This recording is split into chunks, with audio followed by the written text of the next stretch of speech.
Coming to you on Secular Media Network, this is the Gaytheist Manifesto, your source for news, commentary, discussion, and debate at the intersection of the atheist movement and the LGBT rights movement.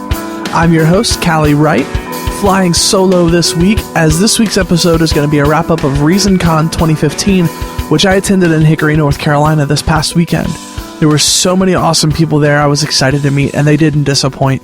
Many hugs were given, many happy tears were shed, and I gained a new excitement, a new passion, and an even deeper love for the secular movement and the change that I believe we can make for this world. Before we jump into that, I want to comment on something totally unrelated. I'm sure by the time this episode goes up, we'll all have heard and formed opinions on the rioting that's happening in Boston. I'm not here to fully condemn or fully endorse what's happening here.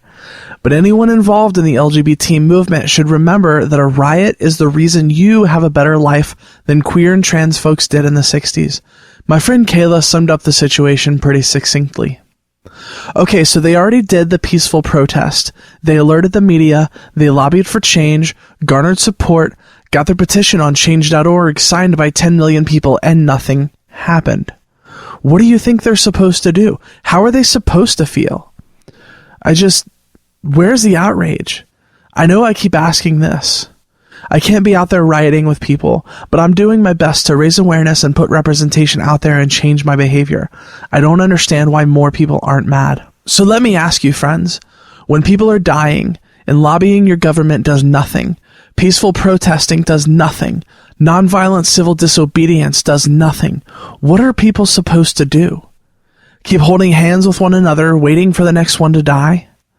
Being born white, I don't pretend to understand the struggle that comes with being a person of color in this country. But I understand the frustration of seeing people like you die every day, and so few people in power seeming to care that it's happening or doing anything about it. We go to the vigils, we go to the protests, into the die-ins, we sign petitions, lobby our government, organize, demonstrate. Meanwhile, more and more of us continue to die. Let's face it, if you live in the United States and enjoy any of the privileges that confers, you are benefiting directly from acts of violence perpetrated on your behalf by people who were oppressed and stood up and did something about that oppression. The LGBT community did it in the 60s. We call it the Stonewall riots. We in the LGBT community have much progress still yet to be made, but what progress we've made can largely be attributed to the spark that was ignited by that riot. I refuse to sit here as a beneficiary of that and condescend to people of color and tell them they should sit by and watch each other die while those in power do nothing to stop it and often are the ones perpetrating it. Does this situation justify the level of violence we see? I guess history will have to be the judge of that, but I don't blame black people for being violently angry over seeing themselves killed by those charged with protecting them time and time again with seeming impunity. All I can say is that I hope the ugliness we see is a catalyst for real change in this country for black people, the way the Stonewall riots were for LGBT folks. And I want to say unequivocally that as I challenge others to be better allies for the LGBT community, I'm always working to be a better ally to my black and brown brethren. I stand with you in your fight for your lives and freedom. On to our wrap-up of ReasonCon right after this. Grow your library and your vocabulary without ever looking up from your precious little smartphone. Visit atheistaudiobooks.com and start listening in minutes. Here's an excerpt from Disproving Christianity by David G. McAfee. Each argument and contradiction presented will bring us closer to disproving the main pillars of Christianity, using nothing more than logical thinking, statistics, scientific and historical data, and holy scriptures. The debates between Christians and non-Christians have raged for thousands of years, and I expect the conflict to continue. But I do hope that these arguments will allow those Christians who may not have questioned biblical fallibility in the past to realize that these texts are man-made, and they represent the ideas of those fallible individuals who created and edited the compilation of texts now considered to be the Holy Bible. They contain errors, contradictions, and a stagnant moral code which, in many ways, no longer coincides with the morality of modern man. What I hope to gain from presenting these arguments and little-known biblical passages to the reader is a sense of understanding of Scripture, which may not be presented in Bible study or in church, and for good reason. If read with an open mind, I truly believe that this book will open people's eyes to the wonders of free thought in a way that other works utilizing a more philosophical approach cannot. Disproving Christianity and Other Secular Writings by David G. McAfee is now available at atheistaudiobooks.com.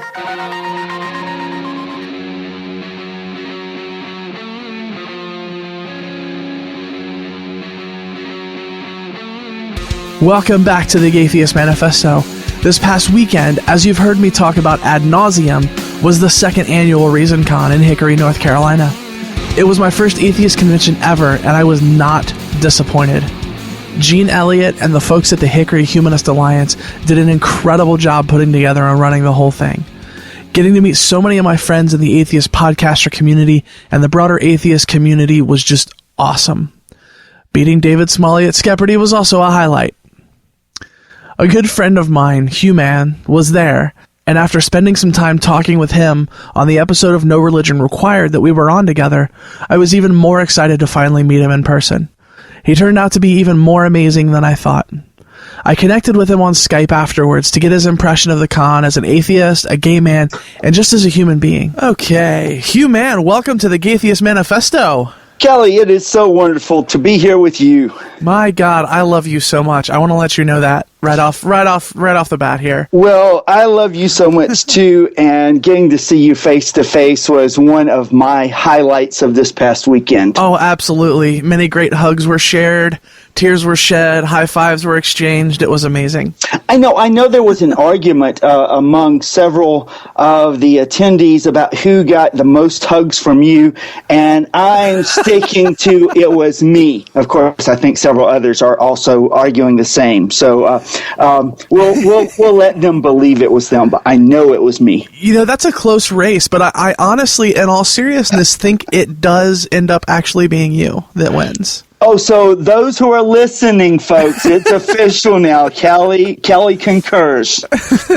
A close second would either be Bobby C or Miss Ashley, likely, I think. Oh. So we did, in fact, attend ReasonCon together this past weekend.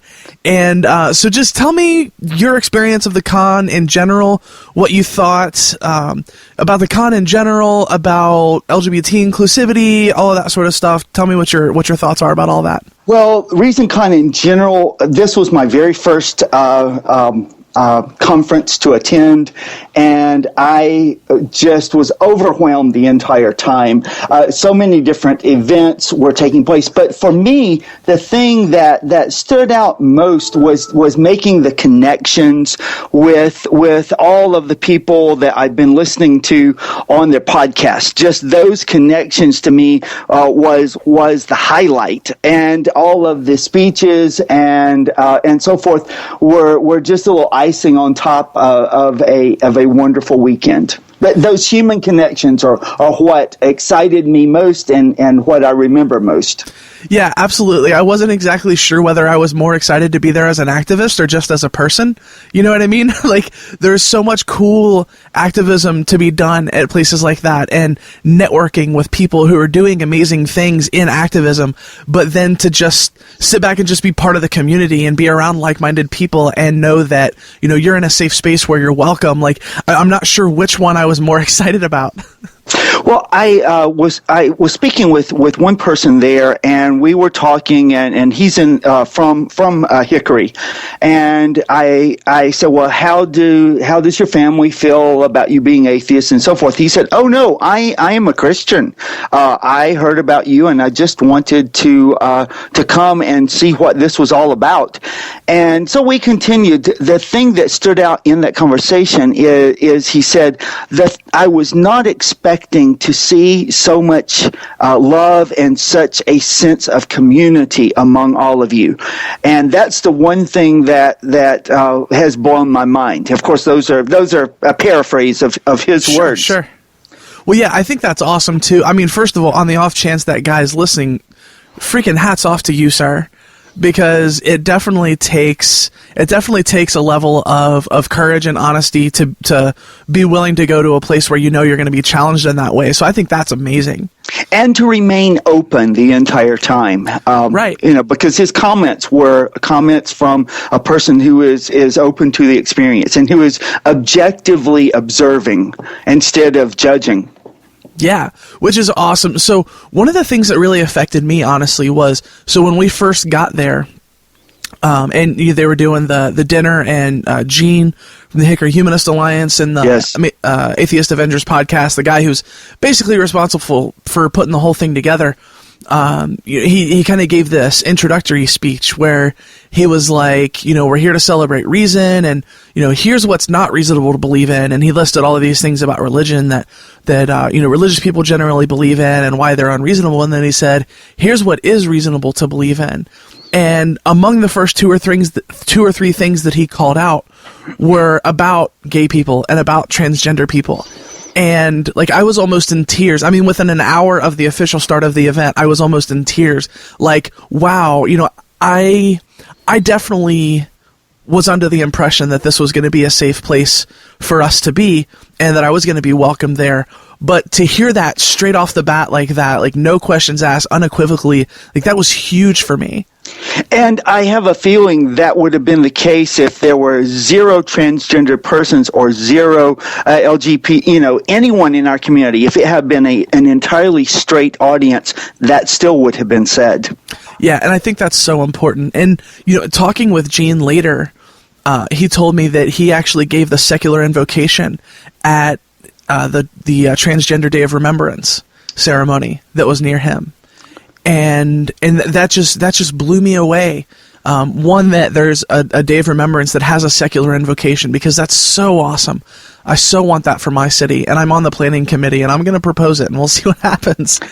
But just the humanism side of things, I think so often we get caught up in the atheism and the let's talk about how silly religion is, and let's talk about all the bad things that religious people do, and we forget about humanism and the things that we can do for each other as a community, not just in activism, but just plain, person to person, letting us know, hey, you have a community here. There are people that love you and support you. Well, I think there are so many different ways that we define ourselves, and I think those who first on their list have atheist, I applaud them, and we certainly need them. For me, I prefer not to define myself by what I am not, but to define myself by what I am, and I am a humanist. In fact, every once in a while I will, I had a doctor's appointment back in January, and they asked what my religion was, and if that's necessary for a doctor's appointment. Yes, well, my question was, why do you need to know that? And they said, well, there are some procedures, should you ever be in the emergency room, that based on your religion, we can or we cannot do, and we want to make sure that we're honoring that. I thought that was a legitimate response. Okay, fair enough. So I listed a unicornist.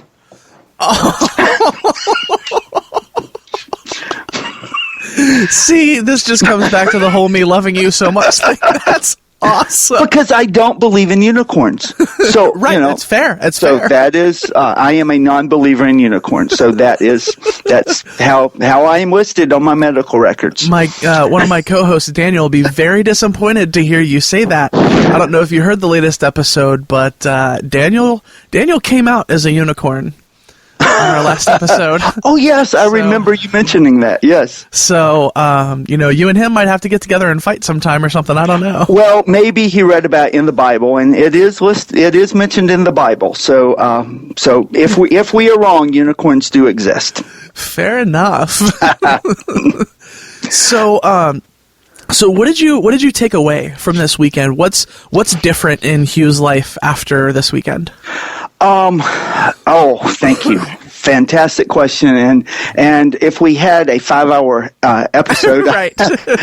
I was overwhelmed. But there is one thing that Monday morning I woke up and I was truly reflecting on.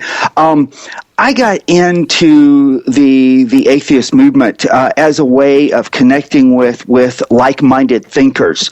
I've mentioned before, I was raised a Southern Baptist preacher's kid, and I started out by just wanting to counteract all of those sermons I heard growing up, Sunday morning, Sunday night, and so forth. So I started listening to different podcasts. The very first podcast, of course, was Seth Andrews, the Thinking Atheist, and then I discovered that there was more than one. For quite some time, I thought, okay, there's at least one person out there, and now there are so many that I can't listen to all of them. And so many good ones. Oh, so many phenomenal. I'm actually, but a big problem in my life is that there are so many good podcasts that I don't have enough time to listen to them all. Well, on my iPhone, I rank them, and you can adjust the order, and so I rank them by my most favorite and the ones I must hear. And the problem is, every single time I hear any podcast, it goes to the top. And I'll listen to the next one, and it goes to the top because, okay, I can't miss this one.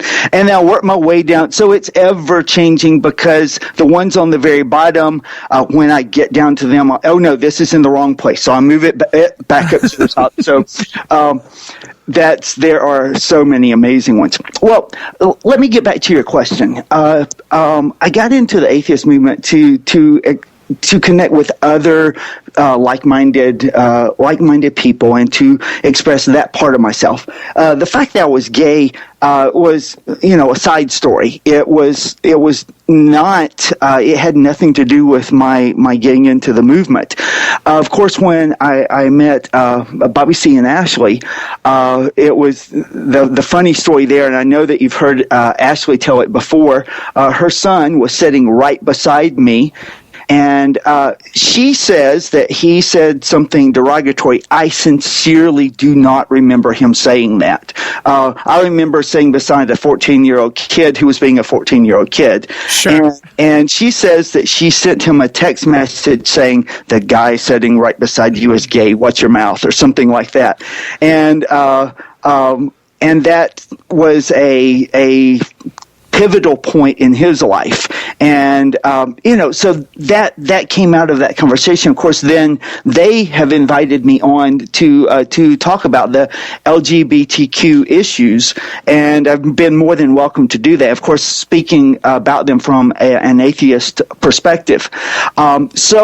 The twist for me is that I came into this movement as a way of connecting with like-minded thinkers, and I have from this movement connected with just these amazing human beings who have made me even more comfortable in my skin, who have loved me unconditionally, who the fact that I am gay is an absolute non-issue.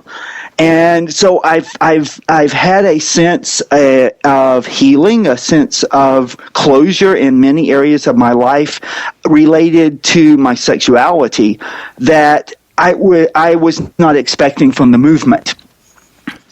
Man, that's so cool. And, you talked about the opening speech, and of course, immediately that registered with me.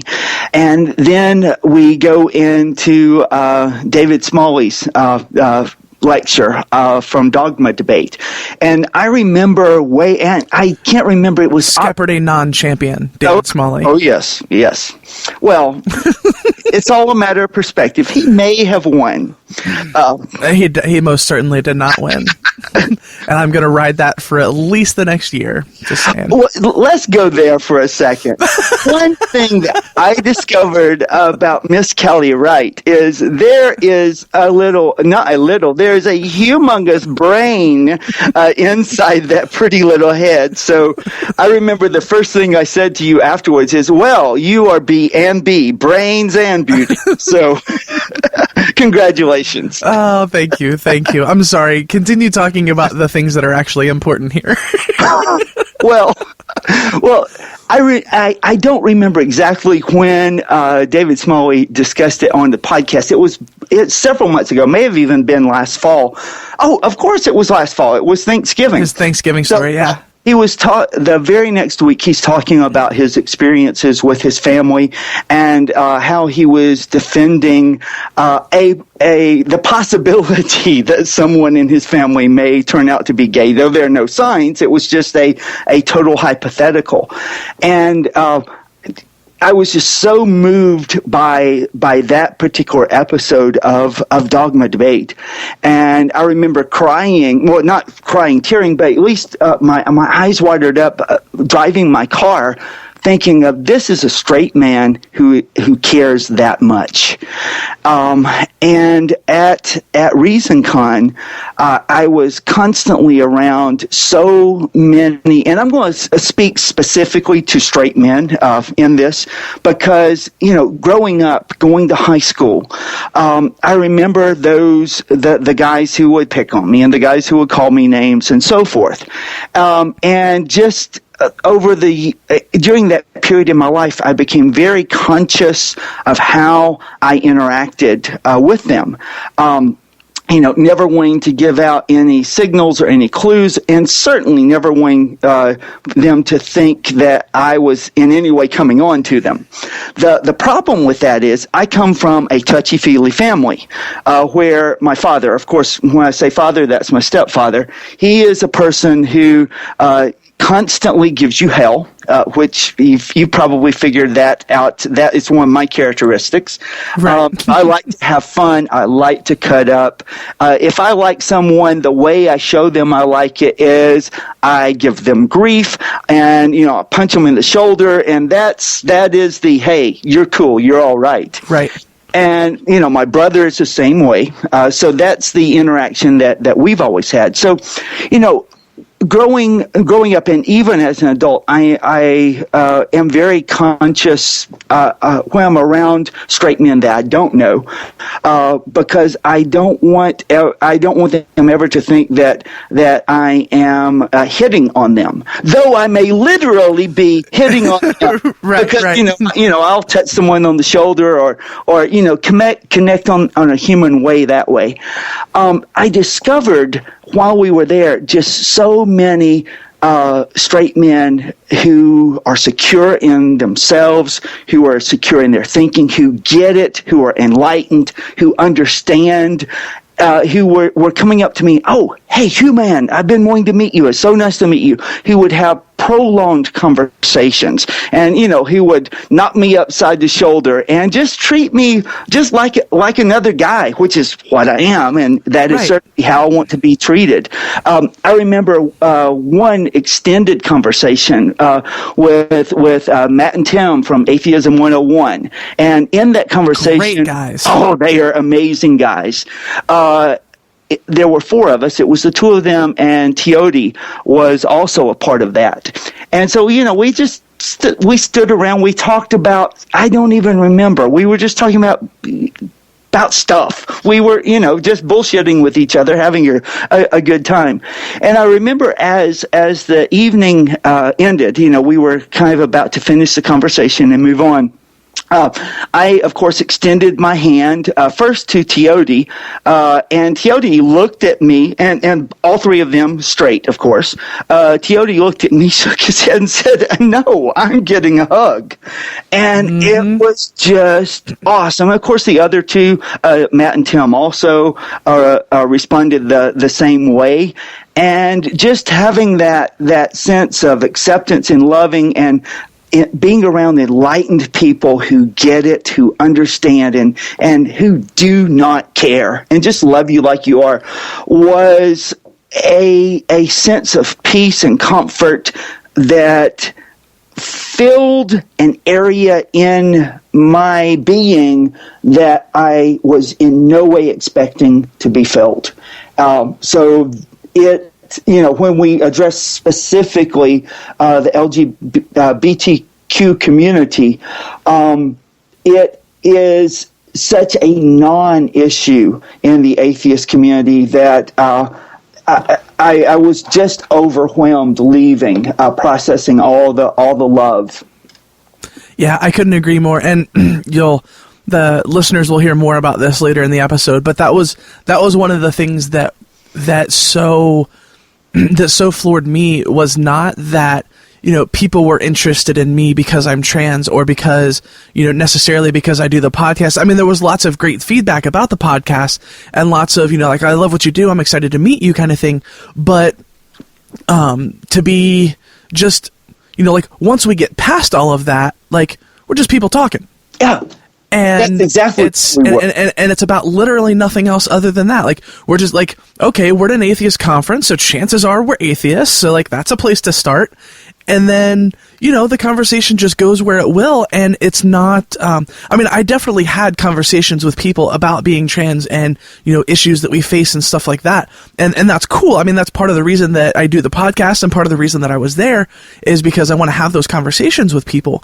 But it was never oh my God, this is a trans person, I have to beat her over the head to get information because I'm so curious. It was just like, well, if that's where the conversation goes, cool. And then, like, if we want to talk about Star Trek and we want to talk about, how to make a podcast sound good, like, we can talk about that stuff too. And it's like all interchangeable topics of conversation, and it's just no big deal. And that's a feeling that I spend so much time doing activism, right? Like, and so I bring it on myself, right? Like, my life is kind of about me being trans and the activism that I do. But it was so cool to just be in a space where, like, I was just another person who had, I've got my own stories and my own personal life experience, and that's all cool. But at the end of the day, like, I'm just another person in another group of people, and we're all just trying to do what we can do to make the world suck less. And that's exactly what I experienced, and the conversation I mentioned to you was just one of many. Matthew the Apostle from In the Name of God, the podcast, pulled me aside, and we had a long conversation. It wasn't about anything other than just real life. Even atheism was not a major focus. The focus was on, who are you? Tell me about you, and sharing those stories. And so that's yet another example of just being considered human. I'm not the gay guy. I'm just another person who is there. That's a human that they are connecting with. Mm-hmm. Awesome. Well, I am so unbelievably happy that we got to meet in person and that we got to exchange so many hugs and we got to share a meal together and we got to talk, and it was just, it was amazing. I love you so much. I'm so glad, like, sincerely, not the jokey, like, oh my God, I love you. Like, I really, really love you, sir. And you are one of my favorite people, and we need to meet again sooner than later. Well, Callie, and this sounds like the Mutual Admiration Society, but I'll take it. Bring it on. I'm very sincere when I say, meeting you was one of the highlights. Talking with you, putting a real human with a voice that I've heard so many times. And yes, I enjoyed those hugs. And folks, remember earlier, she did make it official. I got the most hugs. Okay, so. And I very much enjoyed that, and just on stepping away from the facetious humor, I discovered an amazing human being with a soul that is filled with love, and being in your presence was for me a tremendous honor, and I am privileged to now have you as a part of my life, and so thank you for that. Thank you for opening yourself and allowing that. You're going to make me cry. Okay, we're not going to do that. Well, thank you for taking the time. I know you got a whole lot of stuff going on today. I'm really stoked that we had the opportunity to do this. For the listeners, there was actually, I met another trans person at ReasonCon. Our schedules didn't align enough for me to have her on this episode, but I will be talking with her soon. And we'll get her perspective too. So, Hugh, man, thank you so much for being a part of the episode, and we will talk soon. Miss Callie, thank you so much, and I look forward to speaking to you very soon. Love you. Bye-bye. Love and hugs. Bye. More Gaytheist Manifesto coming up. I'm Daniel Radcliffe, and I believe that reaching out for help is the bravest thing a person can do. If you are struggling and need support, call the Trevor Lifeline at 1-866 488-7386. It's free and confidential, and trained counselors are there to listen 24/7 without judgment. To learn more about the Trevor Project's life-saving work for lesbian, gay, bisexual, transgender, or questioning young people, go to thetrevorproject.org.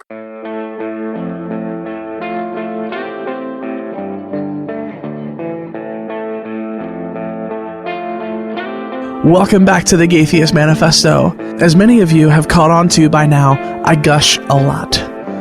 As terrible as things get sometimes for the non-believers and LGBT folks of the world, there's a lot of good too. And I do love focusing on the good things, and especially the good people in these movements and the differences they're making in the lives of people every day. When I left the convention, I decided I had to put my thoughts down while everything was still fresh in my head. So I put in my iPhone headset, hit record, and just sort of gushed for 25 minutes or so about the experience I had over the weekend. I'm going to play that audio here, completely unedited and uncut. There'll be no music at the end of the clip or the usual outro. I think what I say at the end captures it all pretty well. Be well, friends. We'll be back to our regular gaytheisting next week.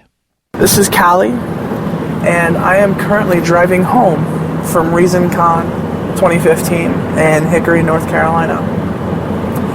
And I'm on a headset mic. I'm not being dangerous, I promise. But I wanted to reflect on the experience that I had this weekend while it's still fresh in my head. And I was ridiculously excited to start this weekend. And I know I did a lot of funny crap talking about playing the Skepperty game, looking forward to beating David Smalley, because who doesn't want to do that? And meeting so many of the people in this absolutely amazing atheist podcaster community that has been built in this movement. And lots of people who have not only helped this show become what it is with, advice and help and encouragement, but on a personal level, people who have been encouraging to me and inspiring to me, and who have lifted me up and given me the courage to step out and have these conversations where I was really afraid to before. I've talked on the show a lot about coming out and my journey of coming out, and how alone you can feel sometimes, even when you're in a room full of people that you know actually love and care about you. And I tell you, as a person who was in rooms full of people who loved and cared about them all weekend this weekend, I don't feel alone anymore. And I can't promise that my mind's never going to trick me again into feeling alone and, feeling like this movement for equality and this movement for recognizing trans people, gay people, the entire queer and trans community as equal and human and just as deserving as anyone else of rights and equality. I feel this movement is the place that's going to happen. I feel very strongly that the secular community, the humanist, atheist community, is the safest place for LGBT people, because it's easy for us to look at each other and say, look, we're people, we're different from each other, and we recognize that, and that's something that we honor and that we celebrate, not something that we fear or scorn or something that we don't want to have a part of our lives. It's easier for us to admit, this is something I don't understand, but I'm really interested and I want to learn and I want to be taught. And I have an interest in your stories as they are, for their own sake, from you as a human being. I've realized a lot of things this weekend, especially being an atheist has never been that huge of a deal for me. I've been an outspoken atheist since I was 16 or 17 years old. And so when we talk about social justice issues and we talk about people appropriating the experiences of others. It's like someone saying, like, well, I understand racism because I used to get picked on for being tall. I'm sure you understand where I'm going with that. So I was very sensitive when people would say something about, like, well, coming out atheist. And I'm like, well, that's appropriating a term that we use in the LGBT community to describe what is sometimes a traumatizing experience and a forever life-changing experience, often not in a good way. And what I've learned so much this weekend is that so often coming out as atheist can have as dire consequences as coming out as LGBT. I met and talked to people who have lost jobs, who have lost their family, who've lost their entire support system, who lost all of their friends, simply because they stood up and said, this religion thing doesn't make sense to me. And as the LGBT community, that's an experience we can obviously empathize with. So when I first had the idea of doing this show, the intersection of atheist and LGBT activism seemed obvious to me, because there really only are religious objections to people being trans, to people being gay, to letting people marry the folks that they love, and people having equal access to health care, and passing laws to make sure that kids don't get bullied in school, so on and so forth. That made sense to me at the start, obviously, or I wouldn't have done the show. But it's become clear to me this weekend that there's more of an intersection between these two issues than I ever realized before. And hearing people's stories of coming out as atheist, it broke my heart in some of the same ways that hearing my trans friends and my gay friends talk about coming out as trans or gay and the things that they experience in their life, that the fear, the uncertainty. Because for me, religion was never necessarily part of my identity. I was religious, but it wasn't so ingrained in me that it was necessary to who I am. And obviously for a lot of people, religion is their identity. It's not just part of their identity, it is their identity. And I talked to people this weekend who, when talking about their struggles with faith, they could have replaced all of the religious language with the proper LGBT terminology, and it would have been the same story. It fits line for line, word for word. And so I left this weekend speaking as an activist for a moment, meeting people that I look up to, that I love, that I respect, that I admire, that have inspired me.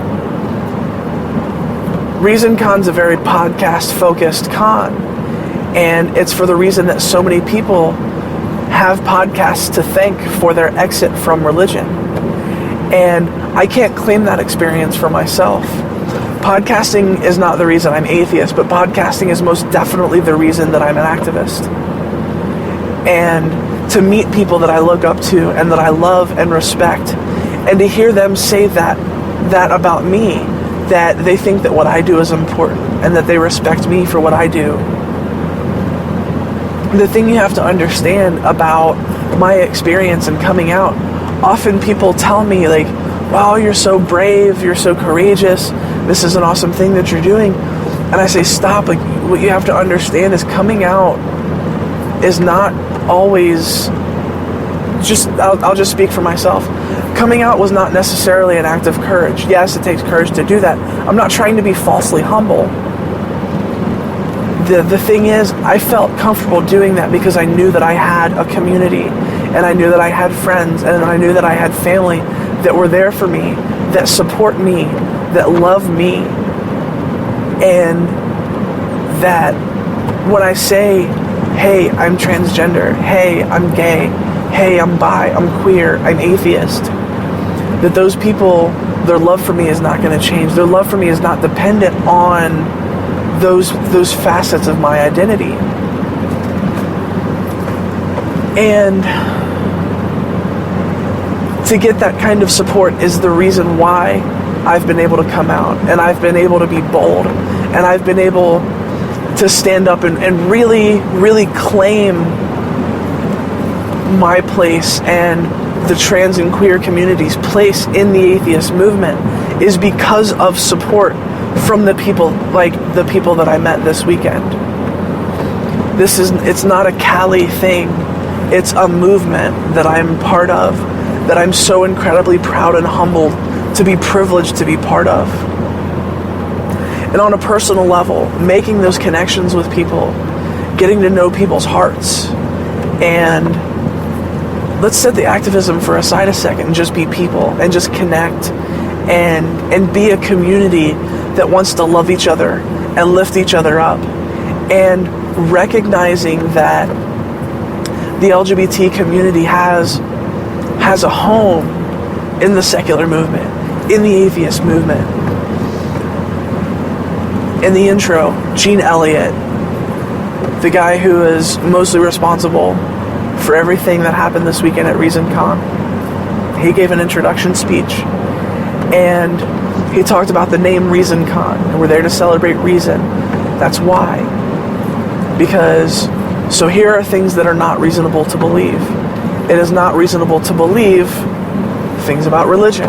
And he lists, things that are not reasonable and not logical about religion. And then he said, here's what's reasonable to believe. And he said, it's reasonable to believe that transgender people aren't weird and they aren't seeking attention. And it's reasonable to believe that it's okay to be gay and that it's okay to love who you want and to be recognized for that in society. And guys, I didn't go to ReasonCon expecting anything other than a warm reception, because I spent some time talking to Gene beforehand, and I was going to meet 500,000 of my closest friends there in the podcaster community. So I knew this was a safe space for me. I was very confident that this was a safe space for me. I was never worried. I was never fearful. But to have it called out that boldly within 10 minutes of sitting down in the conference room, I can't tell you what that did for me. It was a shot in the arm that, I'm not in a place where I'm feeling down about my activism, but it was just a shot in the arm that says, wow, like this community really does care, and when they say it, they mean it. They're not paying lip service to equality because, well, we're progressive, that's just what we do, we support the LGBT community. No, these people mean it. I heard lots of stories from people that I'm not sure that they want, publicly, so I'm not gonna dive too much into that.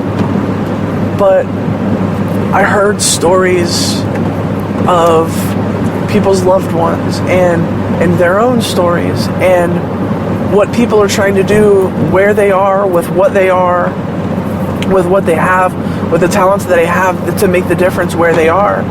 And I think a lot of times in the atheist movement, podcasters get put on a pedestal, and I get it. I put people like Seth Andrews and David Smalley and Cash from Atheists on Air and on and on and on and on, and Bobby C and Miss Ashley from No Religion Required, Deb and Kai from My Secular Savior, so on and so forth. These people mean the world to me. I put them on a pedestal. I get it. But there is no hierarchy in activism. Activism is doing what you can, where you are, with the gifts that you have. And sometimes that means your activism is waking up every day and drawing your next breath because your existence is offensive to the society that you live in, despite the fact that you're just a human being trying to live your life as the person that you always known that you have been. And some people aren't okay with that. For some people, that's their activism. Some people aren't in a privileged position to be able to go to a conference in North Carolina, 7 hours away from home, and play fun games and laugh and joke and have fun with each other. For some people, getting up out of bed not knowing where their next meal is coming from, not knowing if they're going to walk into a bathroom and be assaulted because they're in the wrong place, quote unquote. Not knowing if today is going to be the day that mom says, nope, I'm done with you. You're dead to me. Those people are the reason why we do what we do. I met people this weekend who are just there to hang out and have fun at the con, whose lives aren't necessarily surrounded by activism. And that's okay. Everybody has a story. All of them are valid. Everyone's on a journey. And this weekend was truly life-changing for me in a lot of ways. Meeting new people, recognizing that there's community. Coming out as trans for me was not hard because I was worried about my family. I was a little worried about my family, but I knew that eventually that part of things would be okay. I knew that for the most part my friends would probably be fine, and they have been. What I was worried about was community. And what is the LGBT community in Cincinnati, where I live? What is the LGBT community nationally? I don't know these things. And what am I getting myself into? Is life going to be worth living? If I come out as trans and transition, and I get on hormones, and I'm out, and I start living my life as the person I truly want to be, what's my quality of life going to be like? Am I going to find a community that really cares about me? These were the things that I worried about. And I can say, first off, in my local LGBT community, there are amazing people doing incredible things to really make a difference in the lives of people. And this weekend was my first real in-person foray into the broader atheist community. And something very special happened in North Carolina this weekend. And I'm humbled to be a part of it. And it means the world to me that I was able to participate in even the small way that I did, playing the Skepperty game with David Smalley and Phil Ferguson and Chris from Unbuckling the Bible Belt and Tim from Atheism 101. It meant the world to me to be affirmed by the atheist community. When you step out into the world as a trans person, a lot of times you don't know what you're going to get.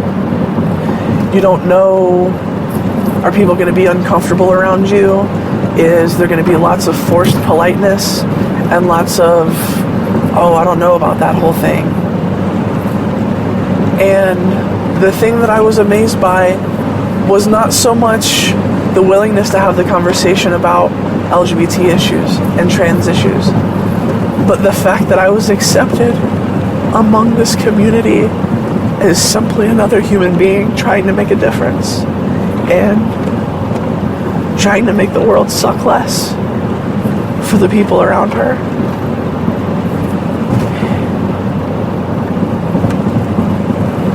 And to be accepted and affirmed in that way changed my life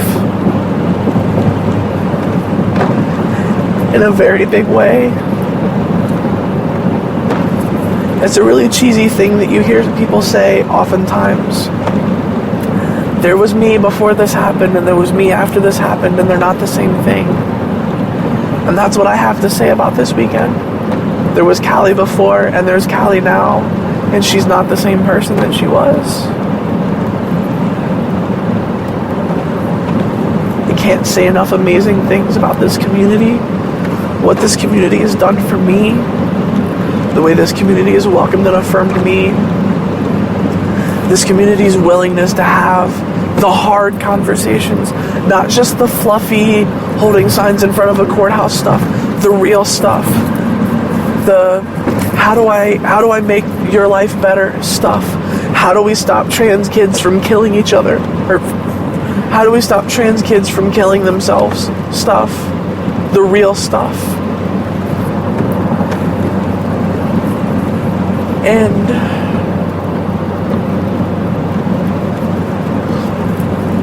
There's no doubt in my mind now that my life is worth it. My life is worth living. And that I'm going to be able to do amazing things because I have the support of this community that's full of such incredible people. People who don't get paid to do what they do or get paid basically nothing to do it. But they do it because they care. They care about the world not sucking. And they care about making life better for people and making it so people like me can live our lives as the people that we've always known that we are, and do it in peace with love and affirmation. And that's what I was given this weekend. And I know a lot of the people that I was there with this weekend are going to be listening to this. And I can't say thank you enough. It's a cheesy thing to say that thank you it's not enough to say thank you, and it's really not. This weekend I was given the kind of gift that doesn't get given very often. And it's one that I never in a million years thought that I would get.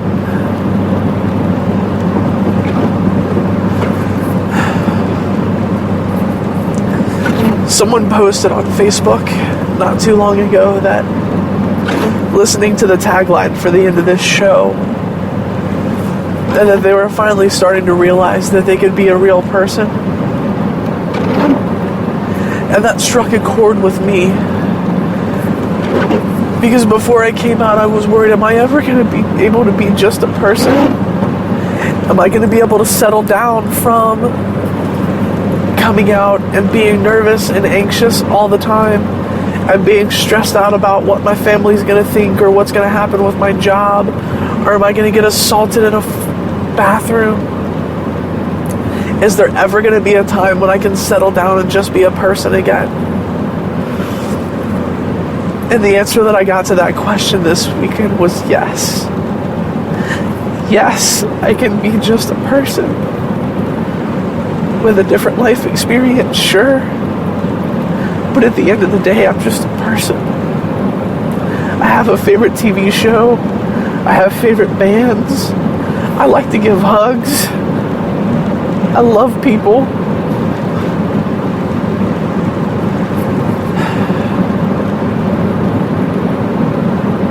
And I can go on for hours and hours and hours talking in circles, saying the same thing over and over and over again.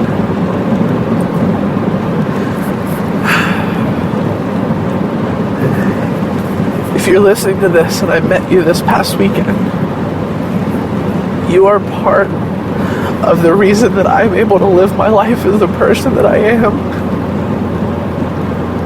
And if all of this ends tomorrow, it's worth it.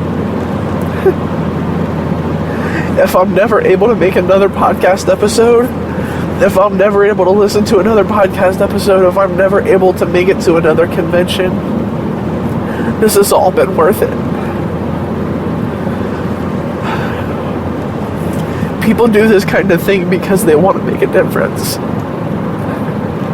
And I learned this weekend that I've made a difference. And I want to tell everyone that's listening to this that you have too, for me and my life. And when I say I love you, I mean it. It's not the token, oh, I love you so much. I love you the way that it hurts to love with my whole heart and everything that I am and every fiber of my being. I love you and I thank you. And at the end of every episode, I do a tagline and I talk about how if you feel like you're alone and you feel like no one understands you, that you need to know that there's a community out here that loves you and supports you, and that you're worthy of love, and that if you're struggling, you need to reach out. And I'm going to turn that around this time for my atheist community friends and my atheist podcaster friends. I used to feel alone. I used to feel like no one cared and that no one understood me.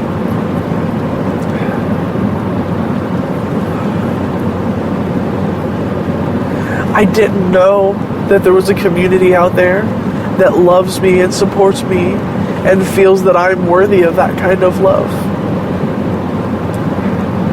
And I struggled for a long time. And I finally reached out and I got my answer. I got it this weekend.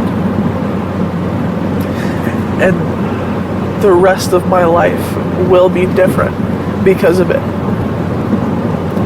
I can't thank you enough, and I can't wait to see what we accomplish together as a community. I love every single one of you so much. This is the Gatheist Manifesto.